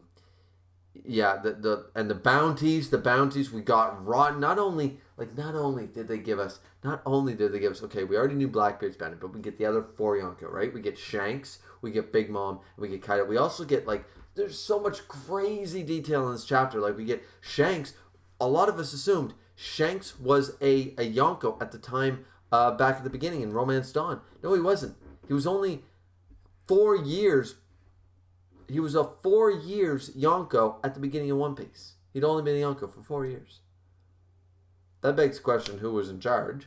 But you could also make the argument that there were no Yonko, because it doesn't appear that there was any Yonko back in the day. The Yonko system was literally created by Shanks, Whitebeard, Kaido, and Big Mom. I'm of the firm belief of that now, because Yonko didn't seem to exist in the flashback we've had with Whitebeard, Roger, and everybody going off. It was the Rocks Pirates. They were in charge. They were the evil. They got defeated. They went their separate ways, and everybody started growing in power. Roger was king of the sea, and after Roger died, they started gaining slowly power. So maybe it was like how people were starting to call Luffy the 5th Emperor. Maybe Shanks all of a sudden became the 4th Emperor. You know, maybe there was only 3, and then there were 4, and now there are 5. Could have been like that. Very easy. But yeah, that entire chapter was gold. Chubb says, anyone who complains about the rocks reveal is brain dead. Don't watch the weekly roundup of Grimm's then, because he complained quite extensively actually about it, that it was bad. I think I got him riled up because I always say, like, you know, Saitama is a parody character and stuff. That really gets to him. That grinds his gears. So I think he was already pissed. But yeah, he said that the rocks thing is stupid. It's not good writing, and stuff like that. There was something along those lines. He didn't like it either way. He did not like it. But yeah, that whole thing, the bounties and the whole rocks thing, and name dropping a few familiar faces like Shiki and Long John Silver or whatever, or Captain John or whatever it was, but also name dropping a few other people that we don't know about, Silver Axe, and Wang Ji and stuff like that. Apparently other huge big names, but we don't know what they are. Roxy Zebek, I mean, another D, smiling like crazy. There was just so much in that chapter. That chapter was awesome. Sounds like Grimm saying something that is good as bad. Yeah, I think it was on a weekly roundup thing we were talking. We might have been talking privately with, I think it was Naya and somebody else. But yeah, it might still be in his YouTube there somewhere. Just have to go. Actually, you could probably find it if he did upload it on his weekly roundup stuff on his channel. I remember he was playing some type of video game when we were talking about it. Something where he was like a samurai or something like that walking around. But yeah, if you go on there, and he's doing a weekly roundup, and it was around the time of that reveal. So if you have the date of that chapter, you could probably find around that time. You probably find it, and I forget exactly what was said, but yeah. And so the last, all right, let's do the let's do the bad thing. Let's do what's really bad. And then we'll do the last good moment, then we'll end the stream. So, the only other bad thing is, and I can admit it, is the pacing / off-screening of things. I understand why Oda is doing this, but it doesn't mean it's good. It's reasonable why he's doing it. It makes sense why he's doing it, but it still sucks that he does it. He's off-screening and just showing quick clashes between characters and then jumping away from them in the next chapter. He's doing that a lot. Now, I can defend what's happening in the flashback stuff because remember, this is Luffy's story. We're never going to see Roger and Whitebeard in a full-out fight. If we do, great, but I don't think I've never expected to see two characters that aren't Straw Hats in a full fight. I've never expected to see, Shanks against, what's better? Like King against Katakuri.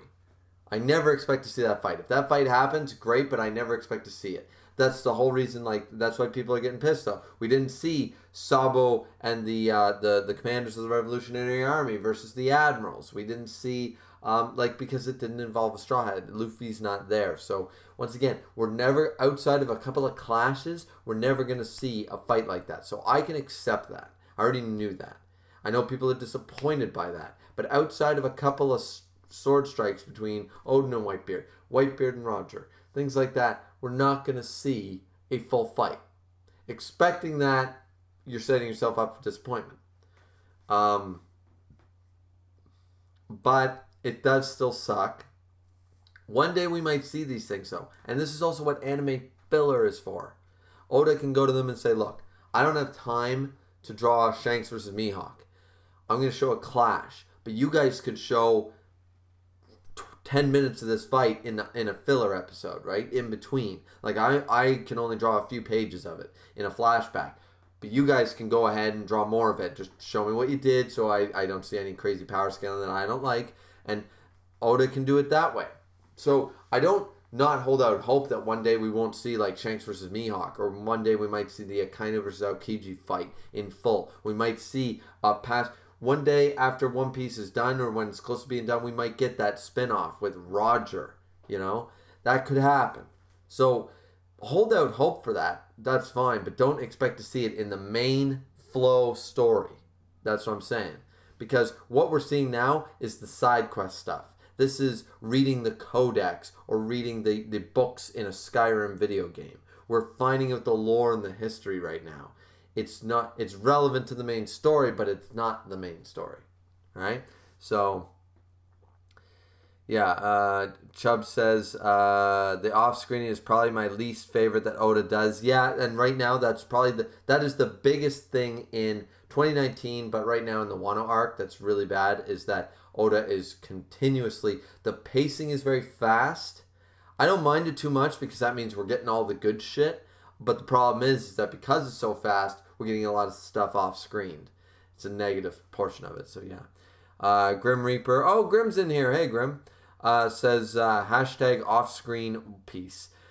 I mean, a little bit, yeah. I mean, as I just finished explaining, that's what it is right now, but Chubb said, I think a non-main character fight can be one of the best things a story can do. Absolutely, and I agree with that. I'm saying that in One Piece, when have we ever gotten that before? So why are we expecting it now? This is 900 plus chapters old, and I don't think there's ever been a full-on fight that didn't involve Straw Hat that we saw from beginning to end. So, correct me if I'm wrong, but I don't think we ever saw that. So, why we expect it now? I don't know. Oda has never set a precedent for it. So, I mean, but I will admit, the off-screening is a problem because...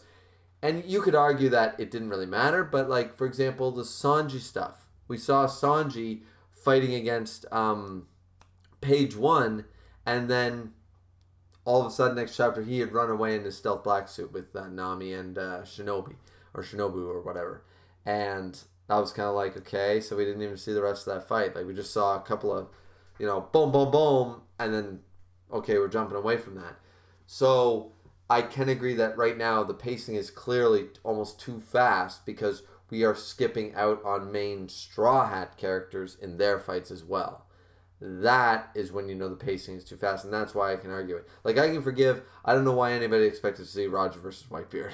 Like, we the fact that we see Roger is our lucky nugget sort of idea.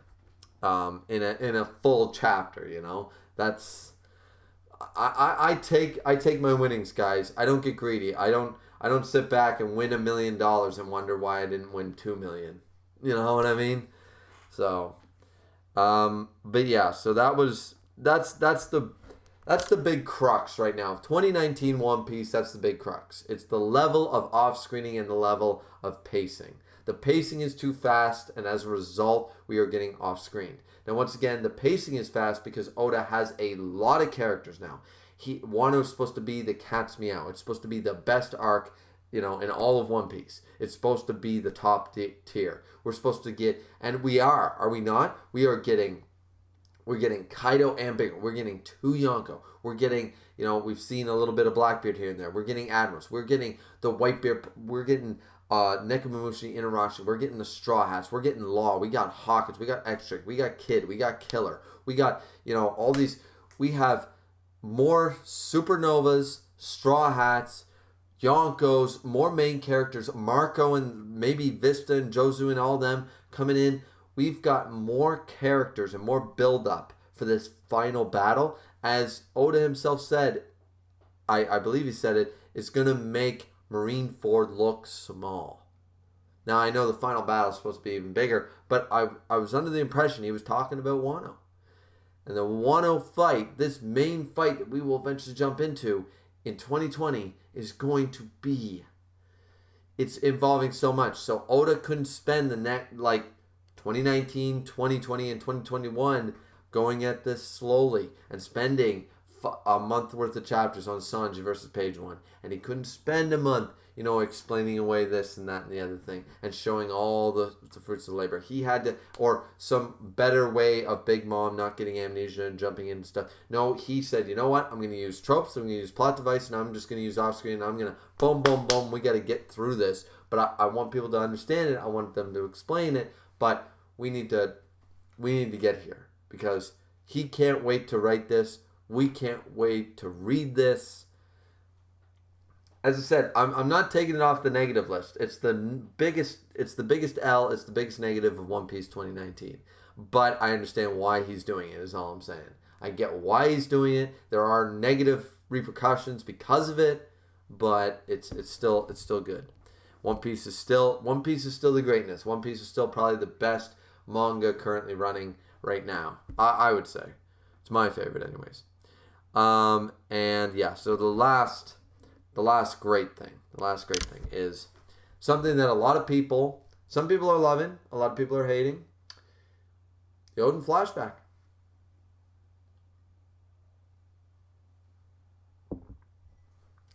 Yep, the Oden flashback for me is probably some of the funnest, hypest chapters that we have been spoiled in the month of December. We have Prime Whitebeard. We have Prime Roger. How is anybody upset? How would anybody possibly be upset with these chapters? And Oden's a boss. We just got... So, some people are like, oh, well, we're wasting time with this Oden flashback and I don't really care about Oden. Of course you don't care about Oden. You never met him. How are you supposed to care about a character until Oda actually gives it to him? Shows us. Do you care? I don't know. It's one of those things. A lot of people like Aizen from Bleach. How would you care about Aizen before you meet him? Right? There's a story going on well before Aizen. Right? Okay, even better. A lot of people love Orochi. A lot of people love the dragon threats in One Punch Man. How does anybody... I know there's a lot of fans of Black Sperm. There's a lot of fans of King Orochi and stuff like that. How do you care about that character before we meet him? Like, that's the thing. Once again, it's the same thing with the Big Mom amnesia shit. It's people in the One Piece community seem to be this toxic level. Like, they pretend that they don't hold Oda and One Piece in this top tier 11 out of 10 place, while at the same time holding it to this high ass standard. Because the moment it goes down to a 9 out of 10 chapter, or something that might be like a little boring, people drop it way down below every running manga and shit on it like it's no good. But they pretend like you can't have it both ways. You can't pretend that you don't hold it up here because you're only shitting on it this much is because you believe it's way better than that. You see what I'm saying? It's hypocritical. You can't have it both ways. If you think One Piece is, meh, it's okay, then something like an amnesia trope shouldn't bother you that much. Something like, okay, we're going to follow a new character for a couple chapters in One Piece. Shouldn't bother you that much. Why is it bothering you so much? Because you expect the greatness, the hypeness that is One Piece by Oda because you think it's up here. That's the way I see it. And I'm not arguing that it is up here, because it is. But that's the only way people can, like, you have to accept that you hold it here by shitting on it way down here when it's like that, because I don't see anybody else ever doing that. And here in, like, the Odin flashback is great. I love every bit of it. We get Roger, we get Whitebeard. I don't know what people want. I just don't anymore. We got confirmation once again that Garp and Sengoku are badasses as shit. And we get a lot of other just great, like I don't know. I just think that I've seen just a lot of hate for the Odin flashback, and I'm like, but Odin's a badass. I love Odin, and a lot of people like Odin. We spent literally like 3 chapters on him, and then we got into Whitebeard plus Odin, and then we got into Roger plus Odin plus Whitebeard. And but like people didn't like those first three chapters. It's like the moment people are introduced to something new in One Piece, oh no, I don't care about Odin. I don't care about Wano's history. I don't care how it's relevant to the story, as relevant as hell that it is. No. I love world building, but I don't want a world building chapter. I want to know more about the world and the characters within it, but I don't want that chapter. But I really like how Oda creates this world and this history, but I don't want to know that history. I think the era of Roger and Whitebeard and everybody is so freaking cool, but the moment we get chapters about it, nope. See what I'm saying? Like, that's what I don't get the complaints. Now, I know it's not everybody. I know now that a lot of people are really hype, but I didn't see any hype until Whitebeard showed up. That's what I'm saying. Now that Whitebeard and Roger are involved, everyone's like, oh yeah, One Piece, the greatest thing. Nobody liked those couple of chapters where it was just following Odin. But everybody seems to like Odin. So, I just, me personally, I thought it was one of the biggest highlights this whole flashback thing since, like, I think it was November, the last, like, 6 chapters, 8 chapters, something like that, has been great. I just love it. I think we're at the end. I think Oda planned it this way. We're going to jump in to the next act of Wano, into the new year. The next chapter is going to be not as fire as, of course, the Roger stuff, but we are jumping back. We're jumping back into this. We're going to see how the Red Scabbards and everyone is going to fare with all the shit that went down.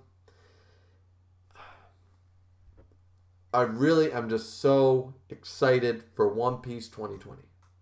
Because, as I said, I listed off a couple of small things. Hiyori as the courtesan was kind of like meh for me. That was a bad point. The Big Mom amnesia, though I can defend... I can't defend it. I didn't like the Big Mom amnesia either. But the level of hate, once again, similar to the off-screen and pacing, the level of hate is just unjustified completely. But it's still a bad thing. The off-screening, the pacing, Big Mom amnesia, and Hiyori as the courtesan. those are all negative for 2019. But how many things did I list off? Like, I just encountered the entirety of Odin Flashback. That's basically the last 8 to 10 chapters. Basically, the winter's chapters of One Piece were all great. Then I had like the entire chapter of Sengoku. Remember, you could split this up into moments. I could say, okay, the Yonko bounties. Okay, the Rocks Pirates. Okay, Garp. Just Garp in general. Okay, Roger appears. K. Whitebeard appears. K. Those could be 5 separate moments right there. I condensed them into just this right now. One Piece is just fire. One Piece is awesome. But yeah, I just wanted to list as many great moments as there were. There were some bad things, but the good well outweighs the bad. At the end of the day, you could almost consider most of this nitpicks. Because right now, okay, the Big Mom amnesia happened.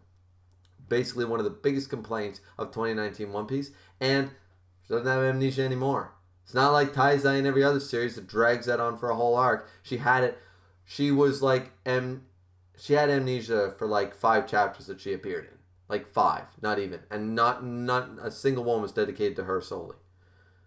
So she was an amnesic patient for a few chapters, maximum of actual panels. That to me, in the grand scheme of an entire year of chapters, is a bit of a nitpick. Hiyori is the courtesan. Story relevant, yeah, but once again, I think it's a nitpick. I just didn't like it. The off-screen and pacing is the only big L, but they take so many big W's that it counters that. So I still think One Piece 2019 was fire. One Piece 2019 was awesome. We got Wano heavy action here. We got flashback. We got greatness. Yeah, I really like it. The chat seems to be dead right now, so I'm just still rambling, but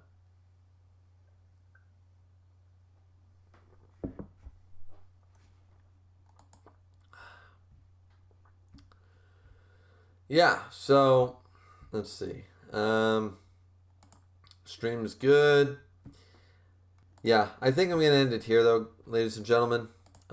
This went a little longer than I thought, but I think we had a pretty good turnout.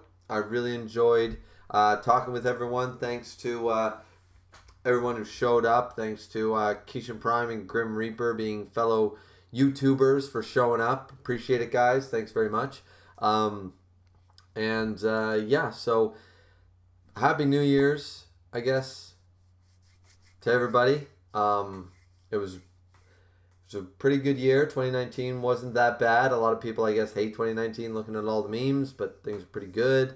2020 is set to be pretty awesome too. I'm now 29 years old, so 2020 is my last year of my 20s. You know, that's kind of ironic, but impressive and stuff like that. I guess for reaching it this far and not being, I don't know. But either way, so once again, big shout out to my lovely wife for buying me the entirety of the Dragon Ball Z manga collection, all 26 volumes in a box set, a collector's box set. Super happy about that. My wife just goddamn well loves me.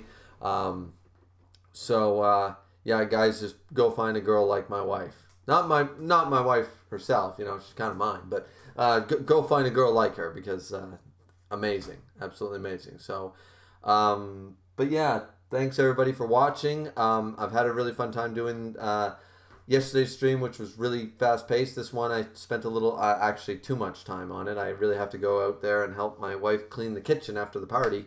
But yeah, I just wanted to thank you guys again. This was a good year for me, good year for YouTube, I guess, in general. I don't know what's going to happen with that FTC shit, but we'll find out.